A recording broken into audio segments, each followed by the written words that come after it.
Generalized. Hello, I'm Josh Starmer and welcome to StatQuest.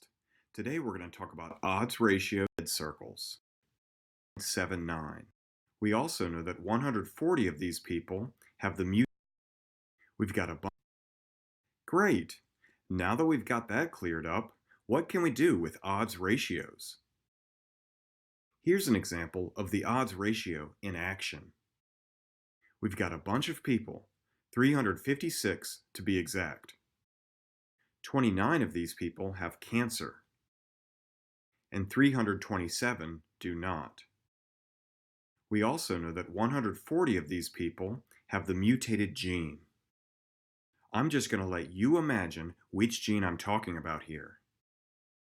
And 216 people do not have the mutated gene. We can use an odds ratio to determine if there's a relationship between the mutated gene and cancer. If someone has the mutated gene, are the odds higher that they will get cancer? Given that a person has the mutated gene, the odds that they have cancer are 23 to 117.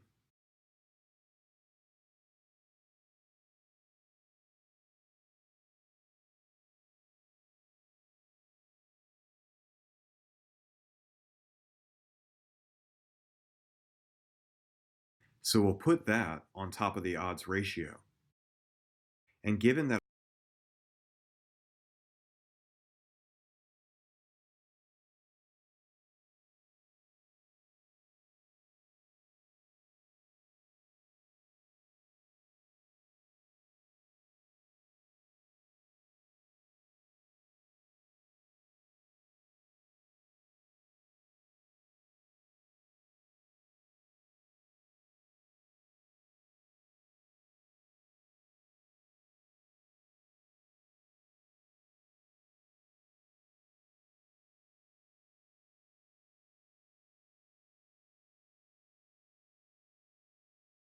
they have cancer are 6 to 210. So we'll put that on the bottom of the odds ratio. Here's our odds ratio. We do the math, and the odds ratio tells us that the odds are 6.88 times greater that someone with the mutated gene will also have cancer. And the log of the odds ratio will also have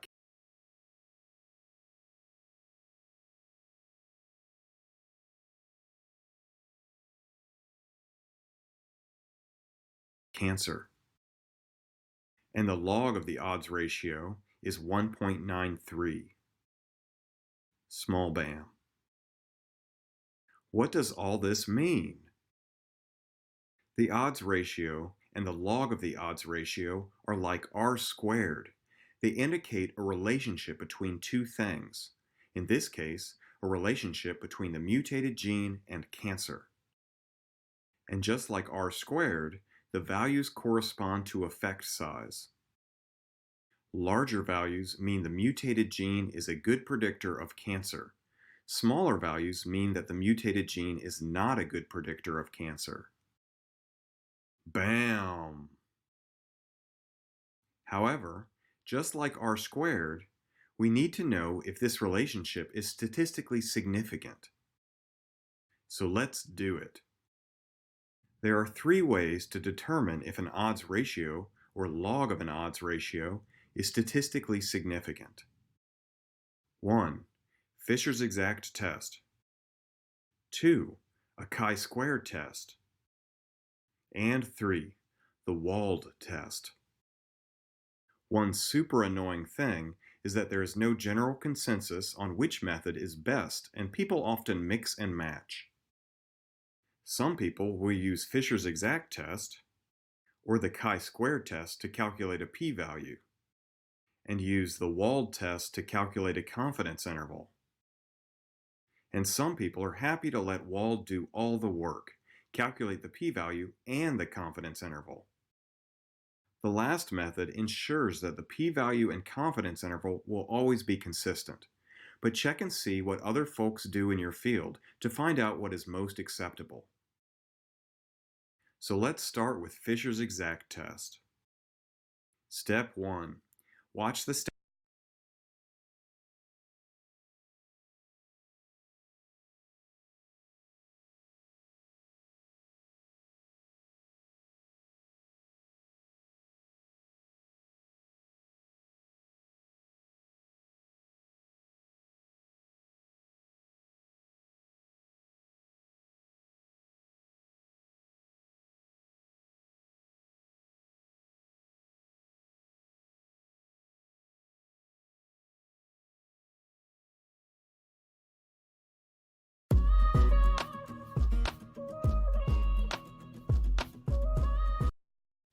Hello, and welcome to a Stat Quickie.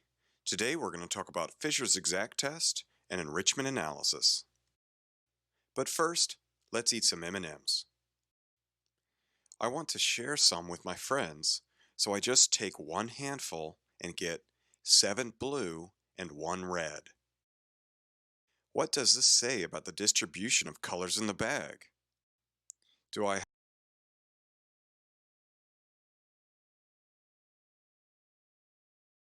have more blues than normal?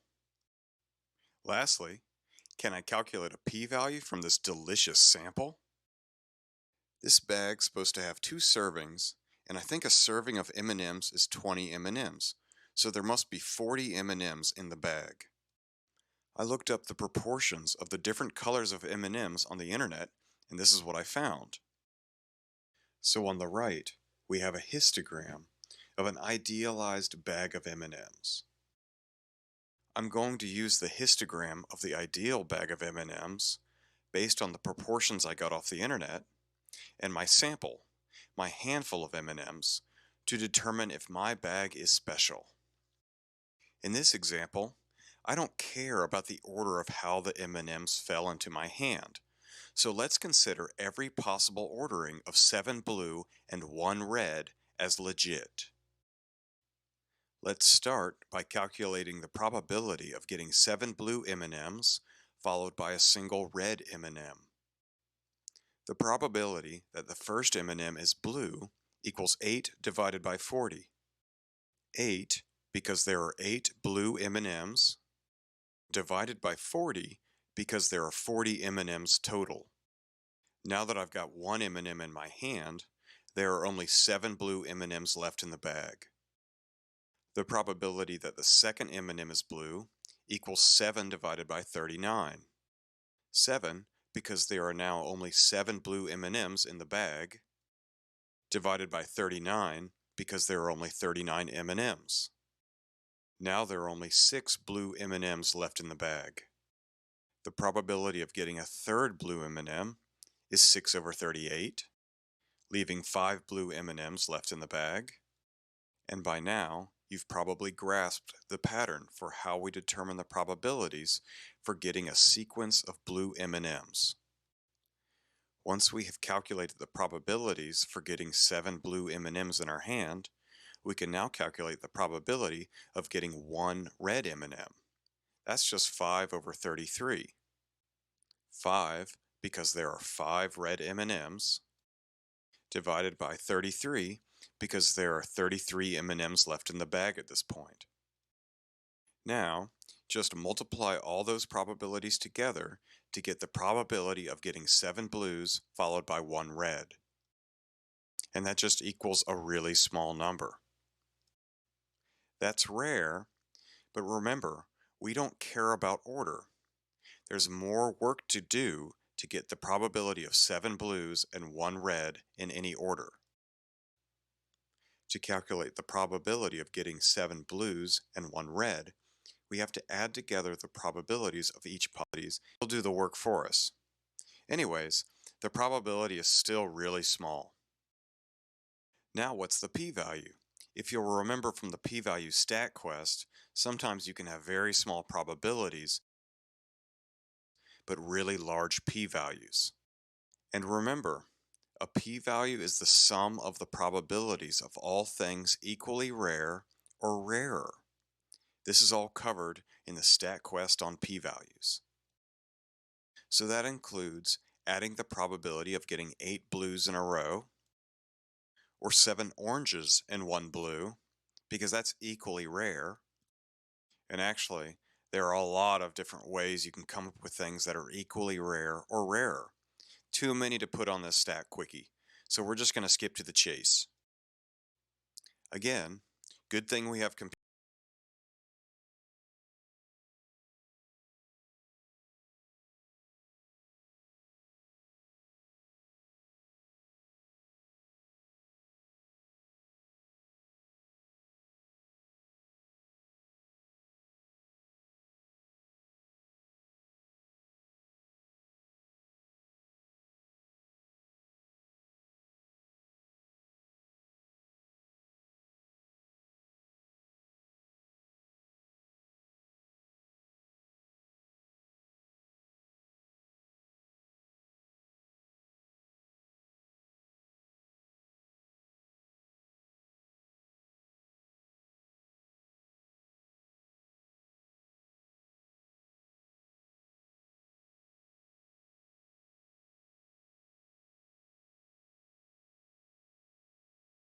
If you'll remember from the p-value stat quest, sometimes you can have very small probabilities, but really large p-values.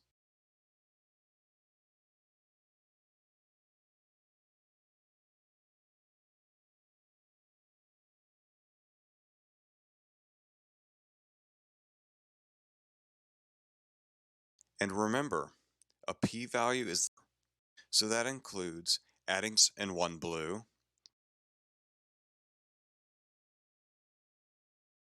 because that's equally rare. And actually, there are a lot of different ways you can come up with things that are equally rare or rarer. Too many to put on this stat quickie, so we're just going to skip to the chase. Again, good thing we have computers. The p-value ends up being 0.01, so my bag is special. Hooray! We just performed Fisher's exact test on the M&Ms. Enrichment for other things, like does this list of genes have more involved in metabolism than normal, is done the exact same way. And for any of you StatQuesters that use R, a programming language for doing statistics, I provided the R code for doing the Fisher's exact test that we performed.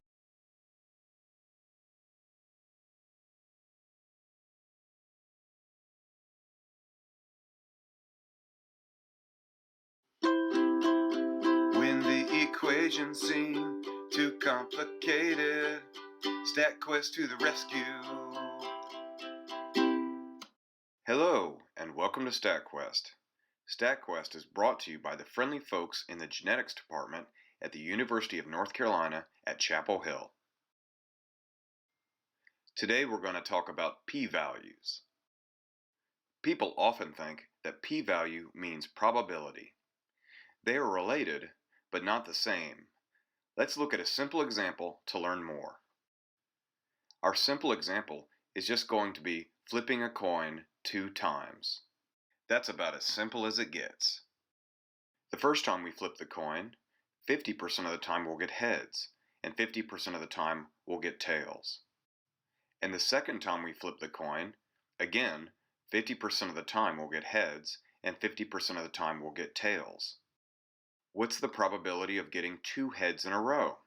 And what's the p-value for getting 2 heads in a row? We're going to answer both of those questions real soon. Let's start with the first one. What's the probability of getting 2 heads in a row? Like we just said, if we sent tails of getting a coin times 2 of the 4, 0.25. What if we got 2 just by the 2? That's kind of, what about getting 1 heads and 1 tails?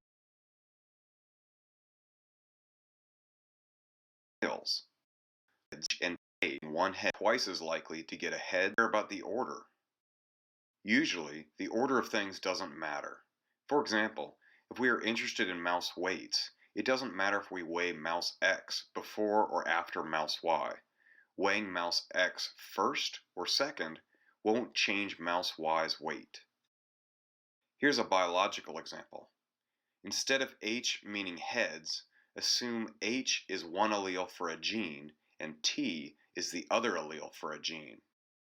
If the mother is a heterozygote and has both alleles for the gene, then 50% of her gametes will have the H allele, and the other 50% of her gametes will have the T allele. Similarly, if Dad is also a heterozygote for the gene, then 50% of his gametes will have the H. The gametes are, we can figure out the possible genotypes for the offspring. Just as before, the probability of 1 times H the total for the still be in the list spring getting HA2 in the numerator. If this we've solved for the probability to you can imagine we're flipping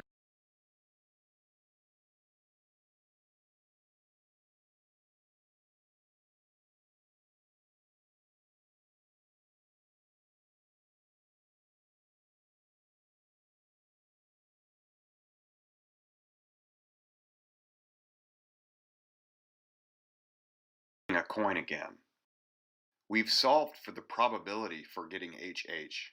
Now let's solve for the p-value. A p-value is the probability that random chance generated the data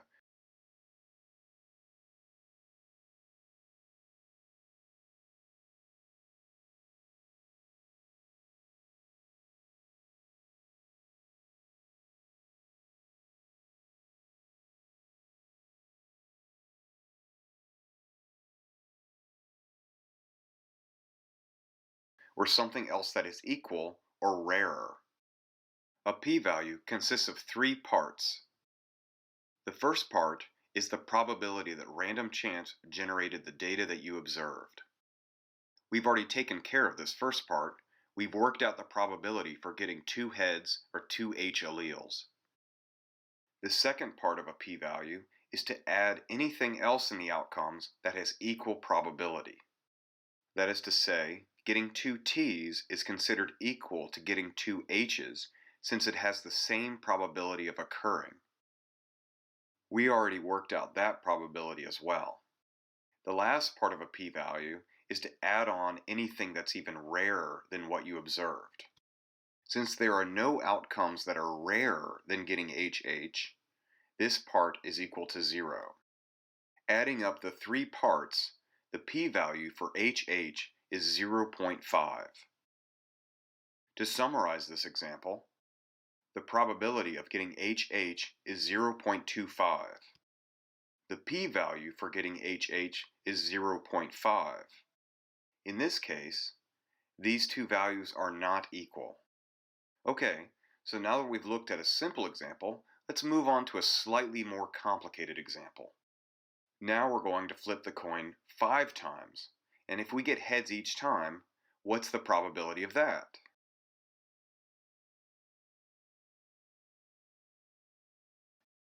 Well, as we saw before, we're augmenting a coin 5. That's a lot of outcomes. Probability is H. Calculate 0.03 something H. Just to remind you, a P. I hope that was 5 H's. Just to remind you, a p-value is the probability that random chance generated the data, in this case 5 H's, or something else that is equal or rarer.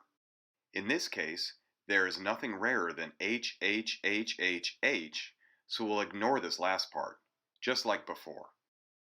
So part 1 of a p-value is the probability of 5 heads equals 1 over 32. Part 2 of the p-value is the probability of 5 tails. It's also equal to 1 over 32. Since there is nothing rarer, this is what we get, 0.0625. For all you statisticians out there, you'll notice that this p-value is not less than 0.05, which is the traditional threshold for significance.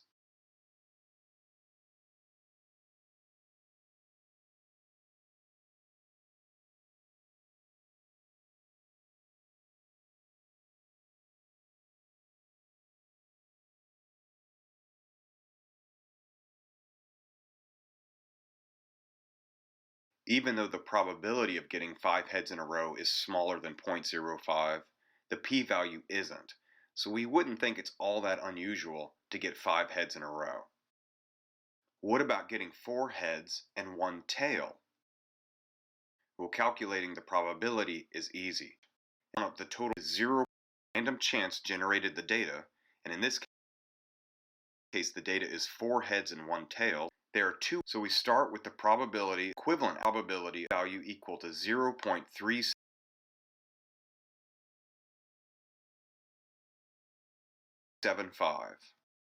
With coin tosses, it's easy to probabilities for heights. Do we list every value we want? It's tosses equal to 0.375. Okay, enough about coin tosses. What about measuring height? With coin tosses, it's easy to list all the possible outcomes. But what if we want to calculate probabilities for heights? Do we list every value for height? If so, how many decimal places should we use? The good news is that we don't have to list all the possible values or worry about how many decimal places to use. Instead, we use something called a density. For these examples, I've got height measurements of Brazilian women between the ages of 15 and 49, and these people were measured in 1996. The area under the curve indicates the probability that a person will have a height within a range of possible values.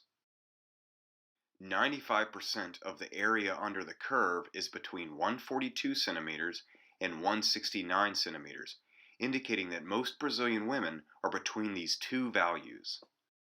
In other words, there is a 95% probability that each time we measure someone, their height will be between 142 and 169 centimeters.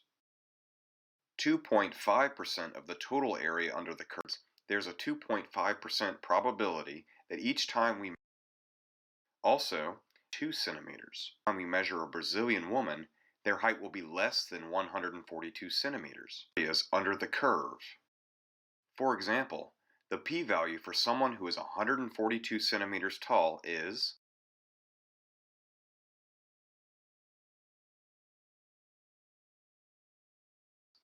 the 2.5% of the area for people that are 142 centimeters or shorter. This accounts for the first half of the equal or rarer part of calculating a p-value. And we add to that the 2.5% of the area for people that are 169 centimeters or taller. This accounts for the other half of the equal or rarer part of calculating a p-value. Thus, the p-value is 0.05, or 5%. Bam! Alright, one last example. What's the p-value for someone who's between 155.4 centimeters tall and 156 centimeters tall?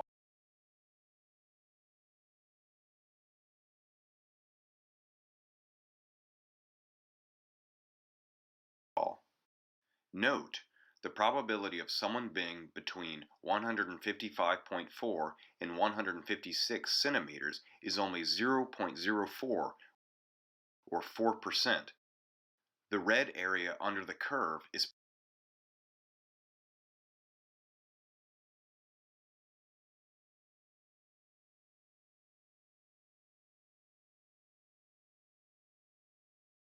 pretty small. It's barely aligned. Note, this is the first part of calculating a p-value. It is the probability of the event of interest. The next part is to calculate the probability of rarer events happening. We'll do this in 2 steps. First, we see that 48% of the area is for people shorter than 155.4 centimeters. Second, we see that 48% of the area is for people taller than 156 centimeters. Now we can put these 3 things together. We've got 4% of the people between 155.4 and 156 centimeters tall. 48% of the area is for people shorter than that. And 48% to 1 average height, even though that event in particular is fairly rare. In this example, the probability of measuring someone between 155.4 and 156 centimeters tall is tiny, 0.04, but the p-value is huge, 1. Like I just said, that means that there's nothing special about measuring someone who has the average height, even though that particular event is relatively rare. Double bam.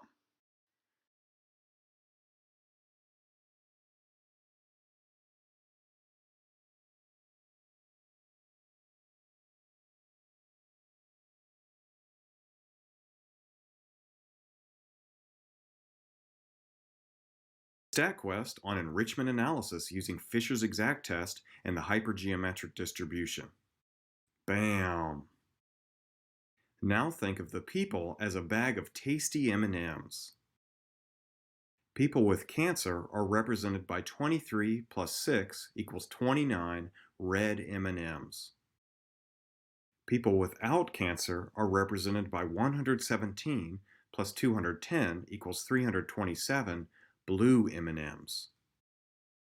Now, just like in that stat quest, we work out the p-value for grabbing a handful of 23 red M&Ms and 117 blue M&Ms.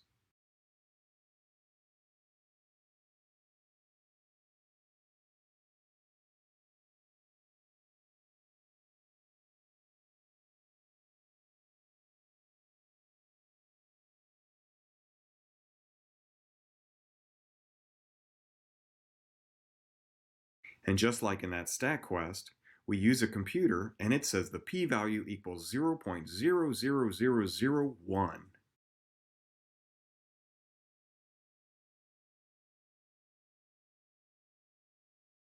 Another small bam. Now let's talk about how to calculate the p-value using a chi-squared test.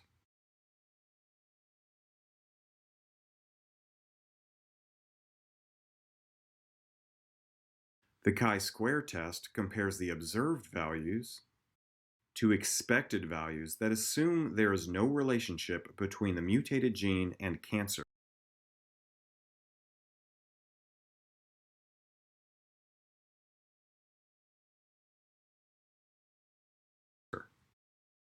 To do this, we calculate the probability of having cancer as the total number of people with cancer.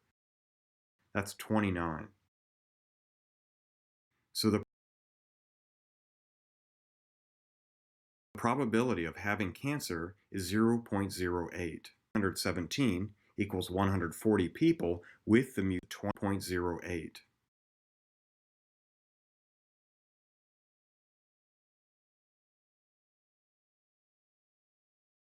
17, the expected number of our expected is not associated with mutated cancer, and the remaining 198.7 people with the mutated gene are expected not to have cancer. Now we do a chi-square test to compare the observed and expected values. And the p-value is 0.00001 with the continuity correction,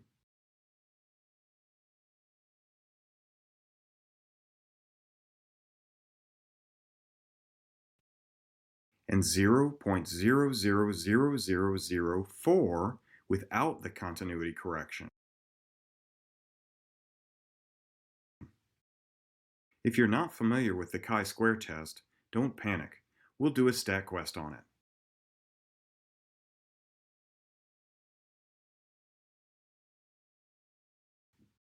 One last small bam. Lastly, let's talk about the Wold test.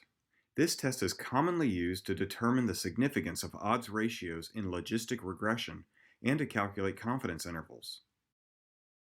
The Wold test takes advantage of the fact that the log of the odds ratios, just like the log of the odds, are normally distributed.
that there is no general consensus on which method is best.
And people often mix and match.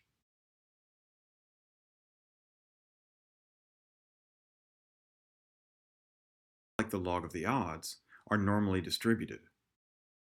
This is a histogram of 10,000 randomly generated log of the odds ratios that tells us what to expect if there is no relationship between the mutated gene and cancer. Psst. If you want to draw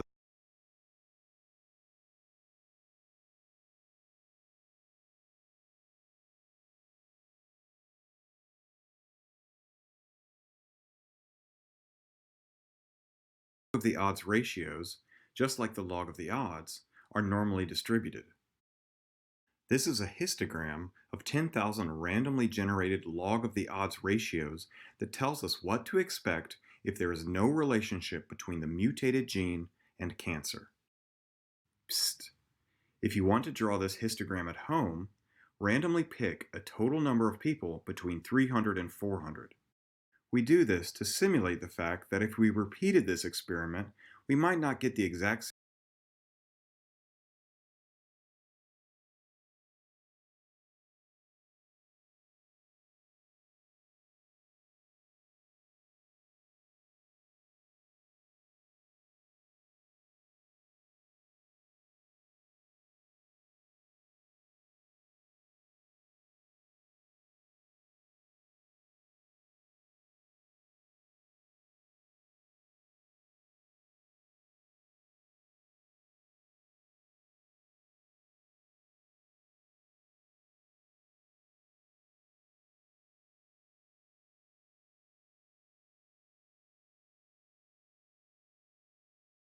same sample size each time. Then, for each sample, select a random number between 0 and 1. If the number was less than 0.08, the proportion of people with cancer, then the sample has cancer. Then, pick another random number between 0 and 1. If the number was less than 0.39, the proportion of people with the mutated gene, then it has the mutated gene. This gives you a matrix of random values that did not depend on a relationship between the mutated gene and cancer. Lastly, calculate the log of the odds ratio. Do this 10,000 times and draw a histogram. A normal curve fits pretty well. Notice that the histogram and curve are centered on 0. When there is no difference in the odds, the log of the odds ratio equals 0. The standard deviation of the 10,000 log of the odds ratios is 0.43. However, it is more common to estimate the standard deviation from the observed values. You do this by taking the square root of the sum of 1 over each of the observed values. If we do the math, we get 0.47. The two different standard deviations that we calculated are very similar. All that the Wold test does is look to see how many standard deviations the observed log of the odds ratio is from 0. And since the Wold test typically uses the estimated standard deviation, we'll replace the histogram with a normal curve centered on 0 that has a standard deviation of 0.47. The log of the odds ratio is the same one that we already calculated. Here's where the log of the odds ratio goes on the curve. To find out how many standard deviations the log of the odds ratio is away from 0, we simply divide by the standard deviation. Thus, we divide 1.93 by 0.47. And that gives us 4.11. So our log of the odds ratio is 4.11 standard deviations away from the mean of the distribution. A general rule of thumb with normal distributions is that anything further than 2 standard deviations from the mean will have a p-value less than 0.05, so we know our log of the odds ratio is statistically significant. However, to get a precise two-sided p-value, we can add up the area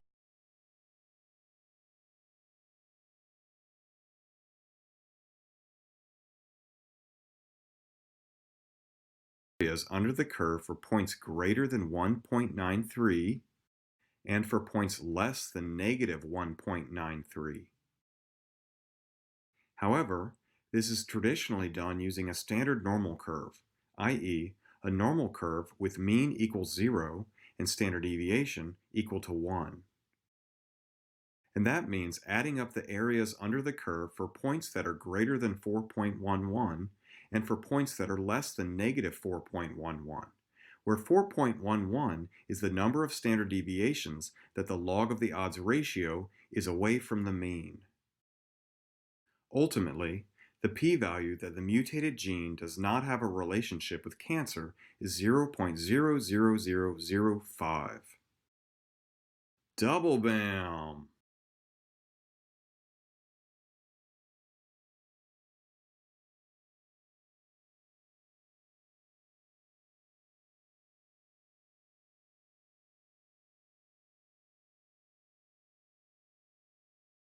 Zero, 0.0005. Double bam!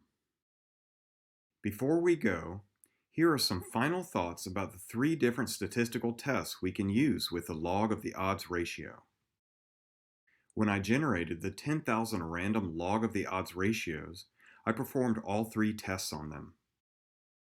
If the tests worked as expected, 5% should have p-values less than 0.5. Here's what I got. For Fisher's exact test, 4% of the p-values were less than 0.05.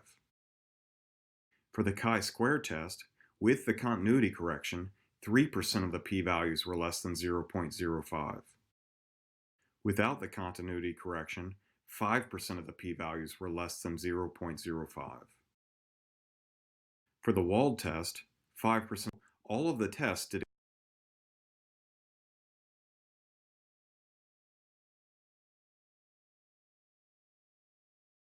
a good job limiting significant p-values, so just find out what method is most commonly used in your field. Personally, I'd be more comfortable with a borderline p-value if I knew it passed all of the tests.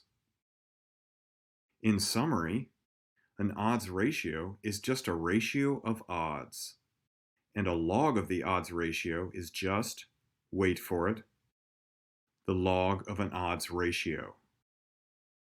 The odds ratio and the log of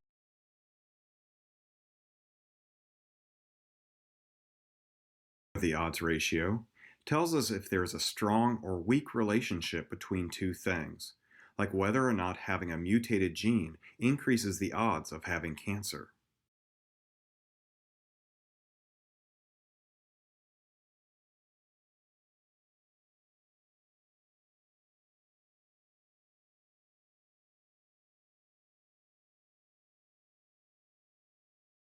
And, depending on the field you work in, people use Fisher's exact test, chi-squared, or the Wold test to determine p-values for the significance of that relationship.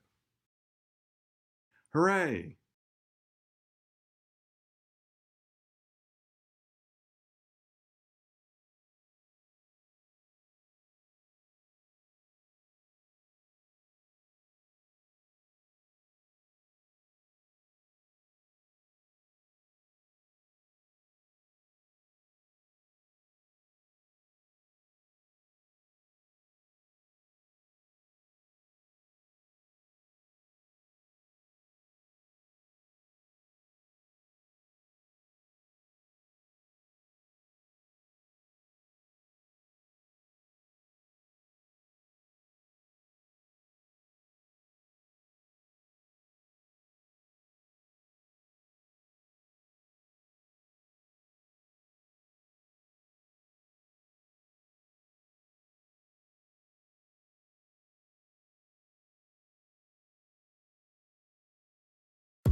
If I were in Hawaii, into the details.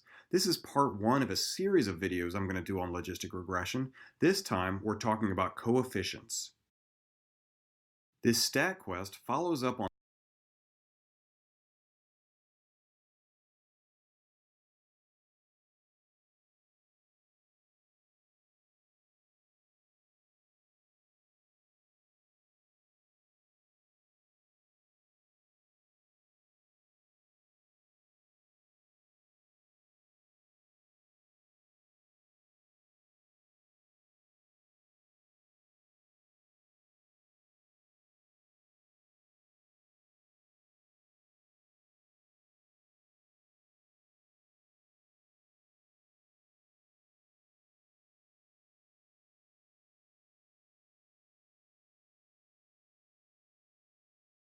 on logistic regression clearly explained, which provides the big picture of what logistic regression is and how it works.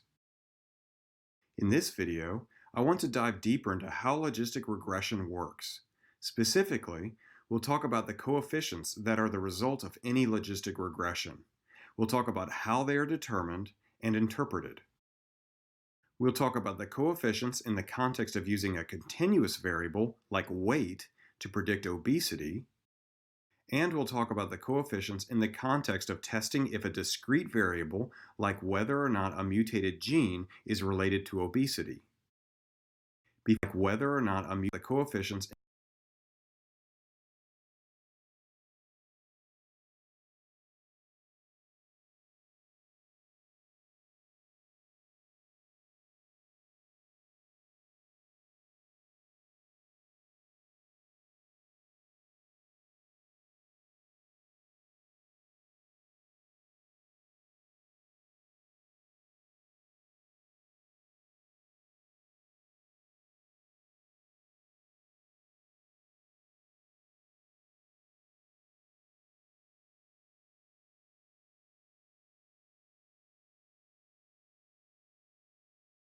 in the context of testing if a discrete variable, like whether or not a mutated gene, is related to obesity.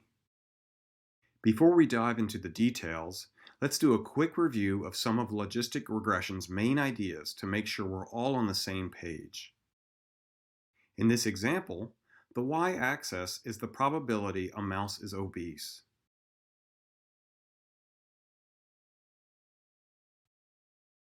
It goes from 0, the mouse is not obese, to 1, the mouse is obese.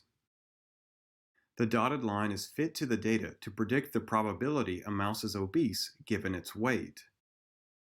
If we weight a heavyweight mouse, then the corresponding point on the line indicates that there is a high probability, close to 1, that it is obese. And if we weight a middleweight mouse, then there's an intermediate probability, close to 0.5, that it is obese. Lastly, a lightweight mouse has a low probability, close to 0, of being obese. Okay, those are all the basics we need for this stat quest. One last thing before we get started. I want to mention that logistic regression is a specific type of generalized linear model, often abbreviated GLM.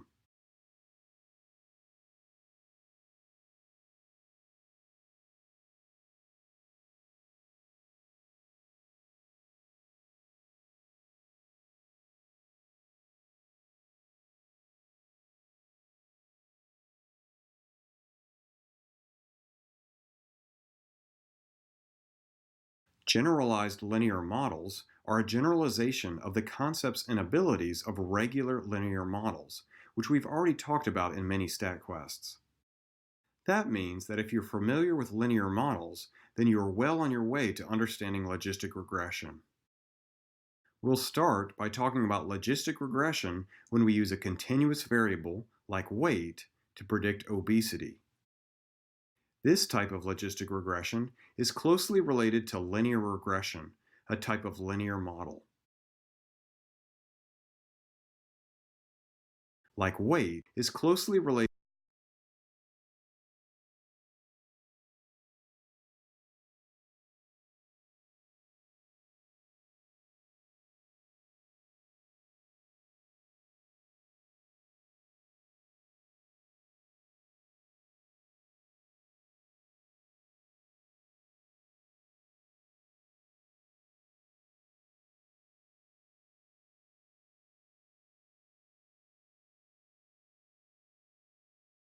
to linear regression, a type of linear model.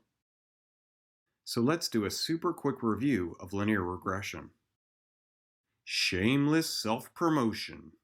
If you're not already familiar with linear regression, check out the stat quests on linear regression and linear models part 1.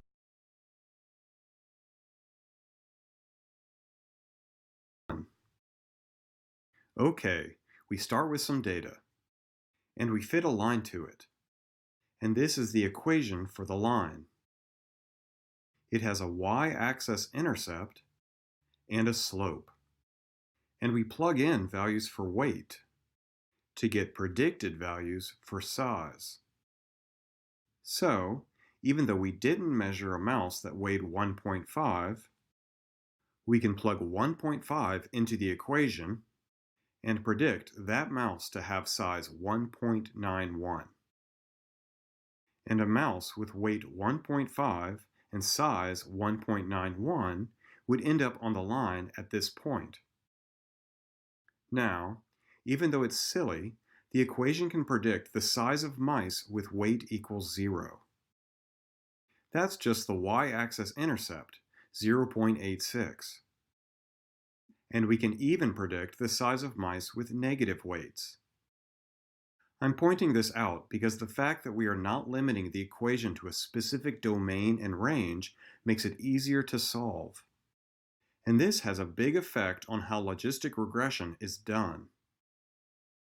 So, over on the left side, we have the linear regression. And on the right side, we have the logistic regression. With linear regression, the values on the y-axis can, in theory, be any number. Unfortunately, with can, in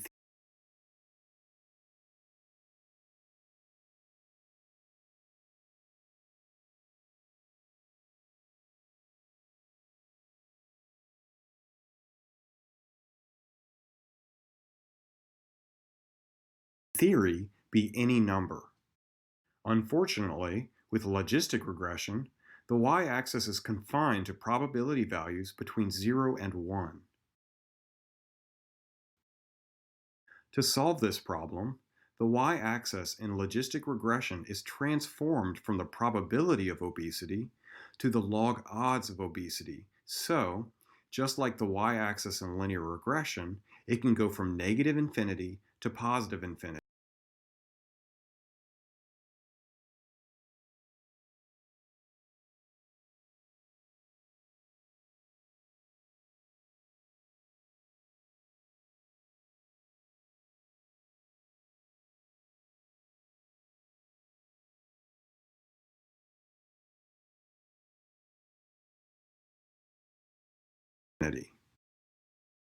So we can see what we're doing. Let's move the logistic regression to the left side. Now let's transform the y-axis from a probability of obesity scale to a log odds of obesity scale. We do that with the logit function that we talked about in the odds/log odds StatQuest. P, in this case, is the probability of a mouse being obese and corresponds to a value on the old y-axis corresponds to P equals 0.5. And when we plug P equals 0.5 into the logit formula and do the math, we get 0, the center of the new y-axis. Here is P equals 0.731 on the old y-axis. If we plug P equals 0.731 into the logit function and do the math, we get 1 on the new y-axis. If we plug P equals 0.88 into the logit function and do the math, we get 2 on the new y-axis, the logit 1. If we plug P equals 1 into the logit 0, log of 1 minus the log of 0, and since something minus negative infinity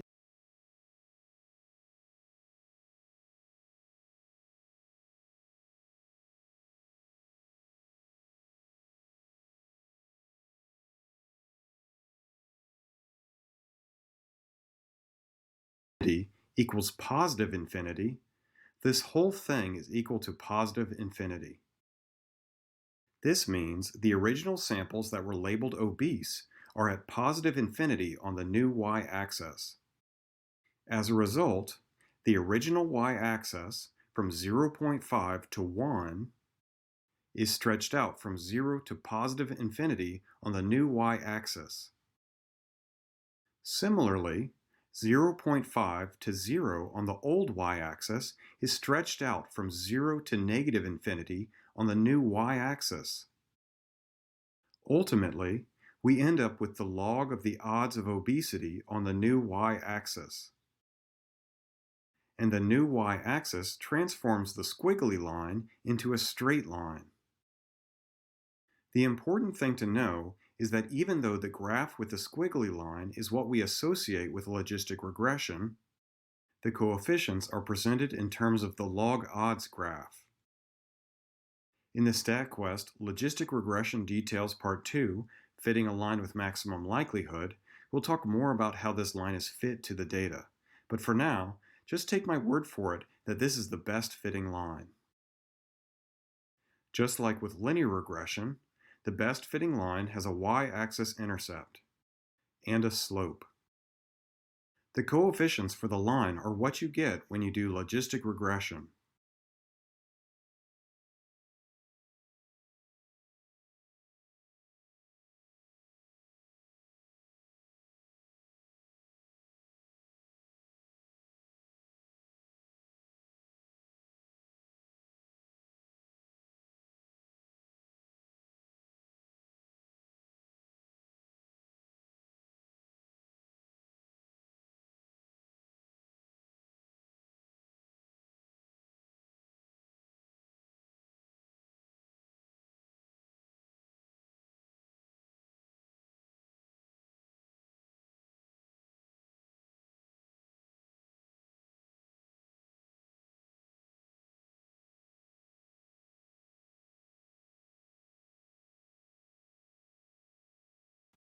The first coefficient is the y-axis intercept when weight equals 0. It means that when weight equals 0, the log of the odds of obesity are negative 3.476. In other words, if you don't weigh anything, the odds are against you being obese. Duh. Here's the standard error for the estimated intercept. And the z-value is the estimated intercept divided by the standard error. In other words, it's the number of standard deviations the estimated intercept is away from zero on the standard normal curve. That means that this is the Wold test that we talked about in the odds ratio stat quest. Since the estimate is less than 2 standard deviations away from zero, we know it is not statistically significant. And this is confirmed by the large p-value, the area under the standard normal curve that is further than 1.47 standard deviations away from zero. The second coefficient is the slope. It means that for every 1 unit of weight gained, the log of the odds of obesity increases by 1.825. Here's the standard error for the slope. Again, the z-value is the number of standard deviations the estimate is from zero on the standard normal curve.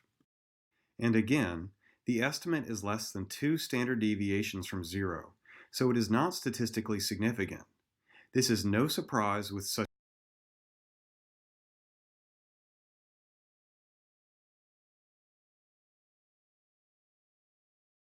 a small sample size. And this is confirmed with the large p-value.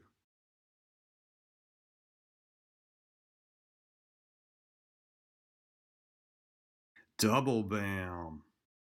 Now we know all about the logistic regression coefficients when we use a continuous variable like weight to predict obesity. Now let's talk about logistic regression coefficients in the context of testing if a discrete variable, like whether or not a mouse has a mutated gene, is related to obesity. On the left side, we have mice that have a normal gene.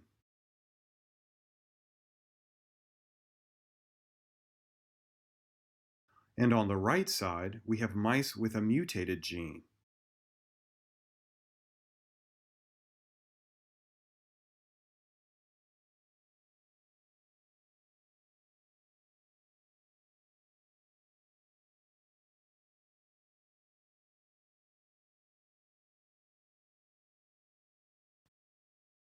On the left side, we have mice that have a normal gene.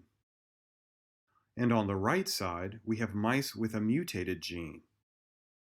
Just like before, some of the mice are obese, and some of the mice are not obese. This type of logistic regression is very similar to how a t-test is done using linear models. So let's do a quick review of how a t-test is done using linear models. Shameless self-promotion.